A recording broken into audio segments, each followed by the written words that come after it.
Welcome back to our series about family business, ownership, succession planning.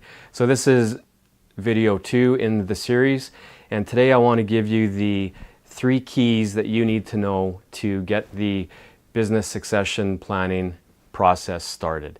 And again, this video will be primarily directed at ownership, and in particular the majority owner of the family business, because as owner you are the one that directs the ship, controls the whole process of succession planning. So I want to give you 3 keys that you need to be aware of as you start the process. And again, I'll just start by saying that as family business coaches and consultants, this is a topic we deal with on a weekly basis, family business succession.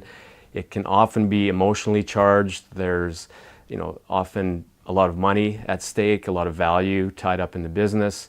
There's certainly the future of the outgoing ownership, their retirement, how's that going to look? Incoming ownership, next gen, can they afford to buy the business? How's it going to look? Years of maybe they've worked in the business to help build it as well alongside the ownership. So bottom line, there is a ton of emotion and both positive and negative energy very often within family business that is just below the surface as we begin the process. So as a majority owner, you need to be aware of a number of things, and certainly you need to be aware that you're not the only one with emotion and time and other things vested into the company, that those coming up behind you from underneath the next generation, they have strong opinions and emotions and feelings just like you do. And certainly I think we need to be mindful that whether you're an owner or an incoming owner, there's not always a right or wrong, and we need to be respectful of each other's point of view and be willing to allow each other to express those points of view, and then to sort it out from there. And again, majority owner, I'm putting the onus on you that this is your process to lead. And I want to say not to control, because as soon as it's perceived that you're trying to control the process and the plan, trust is going to break down, communication will break down, and the process will stop, and then we're no further ahead. But I want to encourage you as the majority owner to really take leadership of the process, to initiate it and to run with it and to push it along, with help from someone like us or other professionals to make sure that it gets done. Okay, so enough with the intro. Let's get down to the 3 things the majority owner needs to know as he starts the process or she starts the process. And the first thing, majority owner, that you need to address is, what are your wants with regard to your succession plan? What do you want? What do you need? So what do you want? What is your dream scenario? If you could pick any scenario as far as your exit from the business, of course, sprinkled with lots of reality as to what's possible and what isn't, what do you really want as a business owner? And then coupled with that is, what do you need? And a lot of that pertains to your finances. What sort of value do you need to realize from your business to ensure that your future, your retirement, along with your spouse or other, is going to be well funded and you're taken care of? And this is often, I would really say, the most difficult part for a majority owner, because it's emotional. And when it comes to value in a business, assets, equipment, land, building, a lot of times those things are fairly cut and dry. They usually fall within a range.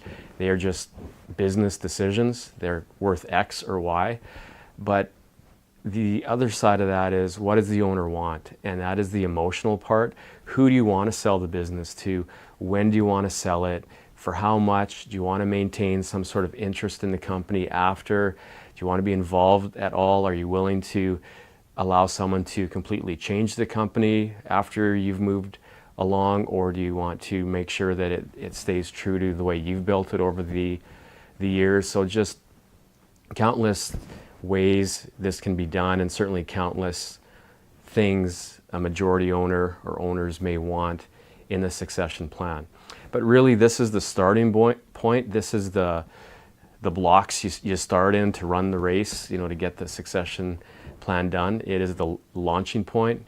So without you, the owner, expressing, articulating, writing down what your ideal dream situation is, your dream scenario, it's really tough to continue on with the process because you don't know where you're headed and we don't know where you're headed. So we want to know what the ideal end goal is, and then we can start working with that again as a starting point, and hopefully we can land fairly close to what you would prefer see happen. So after you've taken stock of your hopes and dreams and even fears, you've written it down, you've presented it to your spouse, you've come up with what's really important is a common vision amongst ownership, whether it's your spouse or another business partner. They need to do the same exercise. Ownership needs to come together, compare notes, discuss it, and arrive at a common vision. If you've got two owners, whether it's 50-50 ownership or something different, if you've got two owners or three owners that have different visions for the future, it's going to be extremely challenging to work out a succession plan that meets everyone's needs. So we like to go through this exercise where we get the owners to do this individually, to articulate what their hopes, wants, dreams, fears are, and then do it as an ownership group as well, and really try and focus it down to get what will work for everyone as much as is practically possible. So that's a great place to start. Once you've done that and you're comfortable with the vision, with the end goal, the end game, then you need to take action. So having an idea and a hope or a dream is really just that. It's nothing more than that. And that's where step 2, key 2, really comes into play, and that's taking action. So that's you, the owner, making contact with people like us, other professionals, to put the plan to action, to put pen to paper, to get written agreements in place, signed agreements in place so that it's formalized.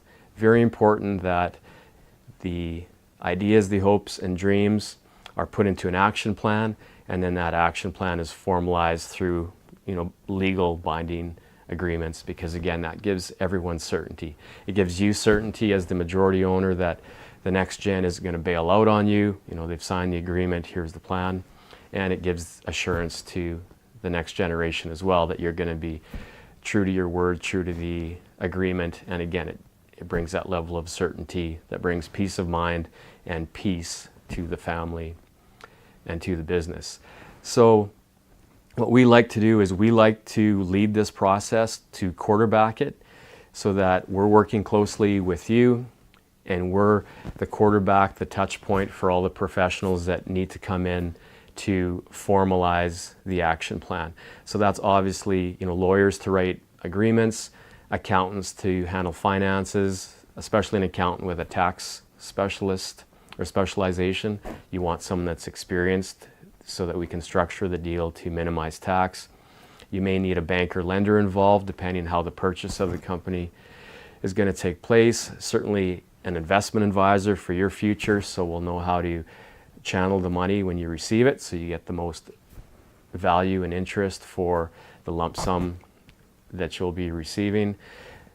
Insurance maybe will be a way to fund it, so you'll need an insurance broker involved. Bottom line is we want to be the single point of contact so that you as the business owner can relax.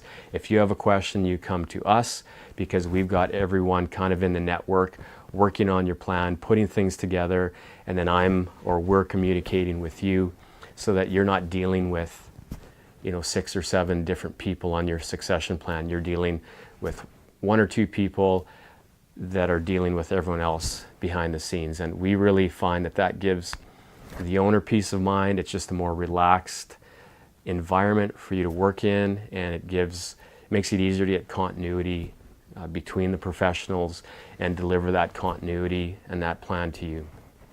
So hopefully you can trust me on that is the best way to go, to have someone quarterback it and present it to you, and then any adjustments can be made from there, which are usually very minor because we've been working closely with you for weeks or months and we know what needs to get done. So first key is to write down what you want, articulate it, hopes, dreams, fears, arrive at a common vision with any other significant person in ownership or in family that you need to get involved. Second is to take action, to take those hopes and dreams and create an action plan that you can formalize in consultation with people like us, other professionals, and of course the incoming generation, to ensure that there's buy-in from them as well. While I didn't mention that earlier, they're very involved in the process by key too, because we need them to share the vision. We may need to adjust the vision a bit so we get buy-in from them, but extremely important that next gen is involved in the process. And on future videos, we'll talk about some of these things in more detail. So those are the first two keys. The third key is regarding conflict. And I will tell you that the fear of having conflict, or even the perceived fear of having conflict with family members, is probably the biggest cause that prevents owners from either starting this process of succession planning or finishing it. They just know there's going to be conflict within the family, or even they just have this perception, and it may be false, as we've seen very often, that there'll be conflict when really there isn't. The people involved just want to plan, and they're so thankful when the process starts and the communication starts. So as I touched on earlier, when it comes to conflict, as majority owners, we need to expect and anticipate and understand that next gen is going to have different opinions and viewpoints than we do as the older generation, as the outgoing generation. And it really just makes sense. If you're the buyer of a used vehicle, your perception of that vehicle's value is going to be much different than the owner's perceived value. And that's why there's negotiations. Generations have different opinions on things. Relational differences affect how we perceive situations. Family history, where you fit in, affects how you perceive things. Certainly different personalities perceive things differently, have different viewpoints, and very often genders will have kind of generalized competing viewpoints as well. So as an owner, you need to understand that different viewpoints, different opinions will come, and they should come. You want them to come, and they need to come. We need complete honesty from you, and we need it from everyone involved. And a piece of advice I hope I can give is to not be insulted when someone else presents a different view that maybe you don't share. You may be right, you may not be. So often it's somewhere in between what you want and what someone else wants, or what you think is right and what the other person thinks is right. So as an owner, you need to first understand that differences are coming, whether they're little differences or big differences. They need to be welcomed, and we need to work through it. With regard to the conflict that may arise from that, we need to work through it directly, and we need to do it positively and respectfully. Again, the big key to this whole process is we want to create trust. By creating trust amongst the stakeholders, we create communication. And once you get that open communication, that free communication, that's when the magic happens. That's when things get done. So that's what we want. As soon as we start to, stifle those differences of opinion, or start dealing negatively with the conflict, as in you always say that or you never do that, so we're more directing our complaint at the person versus the difference of opinion, that's again when things break down and the process stops, and it takes a fair amount of work to get the momentum going again. So I really want to suggest to you, the majority owner, that like with this whole process, you take the lead with it. You don't control it, but when it comes to conflict, if you sense there's misunderstanding, difference of opinion, let's talk about it.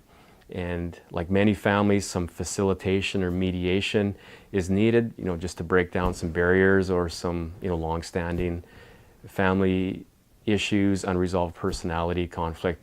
Countless things can arise in families.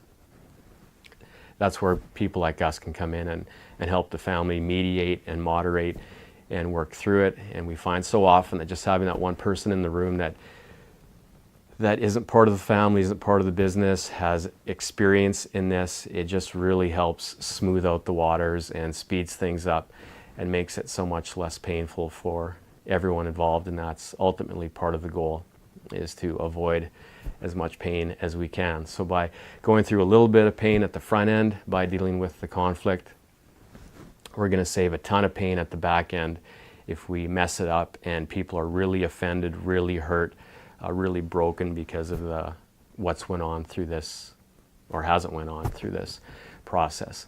So those are the three keys I'd like to leave you with today as a majority owner. Please make sure that you take self-stock, self-inventory of your hopes and wants and dreams and fears. Write them down. Do that exercise with your spouse or business partner.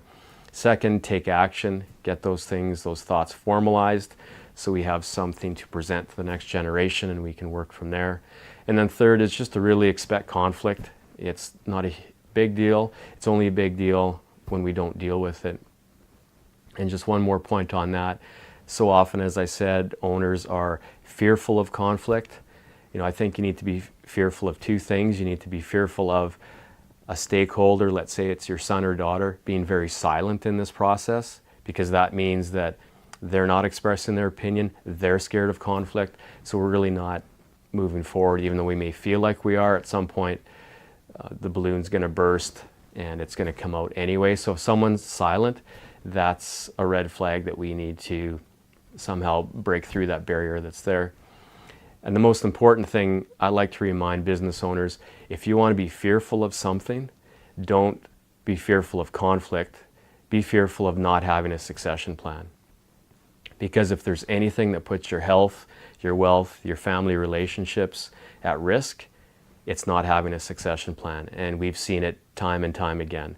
So if I can offer you one suggestion based on my personal experience working with business families, is please don't become a statistic, and understand that this conflict is part of it. Understand that creating a succession plan is in your best interest because it helps protect your wealth, your health, and your family relationships. And really, what can be more important than those three things? So I hope you found that helpful. That's video 2 of our series on family business succession planning, and I'll look forward to seeing you on the next video.